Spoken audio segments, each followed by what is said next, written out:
नमस्कार, मी पंजाब डक. आज आहे 13 मे 2026. तर राज्यातल्या सर्व शेतकऱ्याला सांगू इच्छितो की राज्यामध्ये आज 13 तारखेला 13 मेला राज्यात बऱ्याच ठिकाणी पश्चिम महाराष्ट्राकडे पावसाला सुरुवात होणार आहे, म्हणून हा अंदाज लक्षात घ्यायचा. मग तो सांगायचं झालं तर पाऊस तुम्हाला एक सांगू इच्छितो.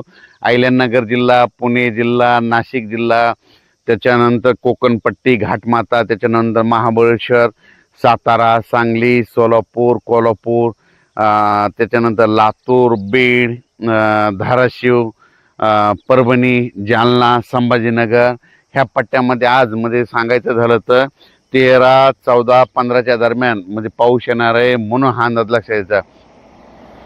ज्यांची हळद असेल तर तुम्ही काय करा की तुमची हळद ह्या 3 दिवसामध्ये झाकून ठेवा, कारण की राज्यामध्ये सांगायचं झालं तर आता आज देखील पाहू शकता. मी पैठणला जाताना या ठिकाणी पाऊस पडलेला आहे. तर पैठणला जात असताना या ठिकाणी आष्टीकडे पाऊस पडलेला आहे. आणि त्याच्यानंतर राज्यातल्या सर्व शेतकऱ्याला सांगितलं आज 13 तारखेला मात्र राज्यामध्ये बऱ्याच ठिकाणी पावसाचं आगमन होणार आहे, म्हणून हा अंदाज लक्षात घ्यायचा.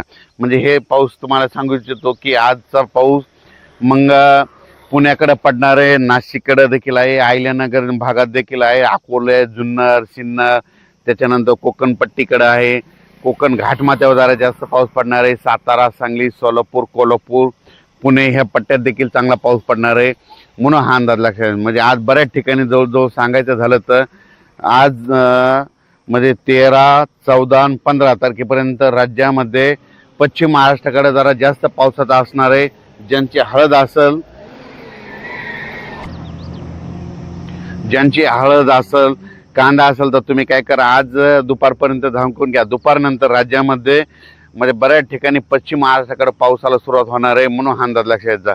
पश्चिम महाराष्ट्राकडे सांगायचं झालं जास्त पाऊस कोल्हापूर जिल्ह्यात पडणार आहे, कर्नाटककडे खूप पाऊस पडणार आहे, म्हणून कर्नाटकच्या शेतकऱ्यांनी देखील अंदाज लक्षात घ्यायचा. सांगायचं झालं तर कर्नाटक मान्सून पूर्व पाऊस आहे.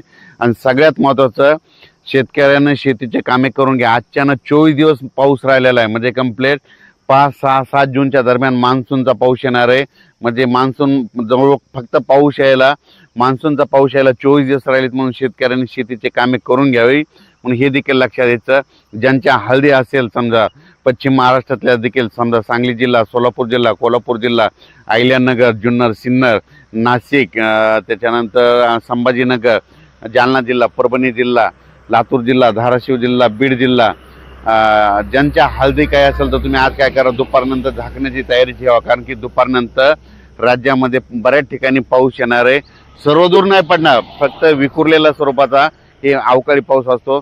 आणि सगळ्यात महत्त्वाचं, 15 मे ते 30 मेच्या दरम्यान ज्या भागात जास्त पाऊस पडला पावसाळ्यात त्या भागात मात्र जास्त पाऊस पडतो. एक सगळ्यात उदाहरण सांगतो. 15 मे ते 30 मे दरम्यान आता ही आष्टी भाग आहे, ह्या आष्टीला पाऊस पडला बघा, इथं हे पाहू शकता.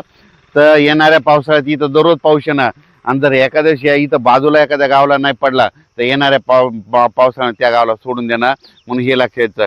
15 मे ते 30 मे दरम्यान पडलेला पाऊस निर्णायक असतो, म्हणून हे देखील लक्षात घ्यायचं. म्हणून राज्यातल्या सर्व शेतकऱ्यांनी हा अंदाज लक्षात घ्यायचा.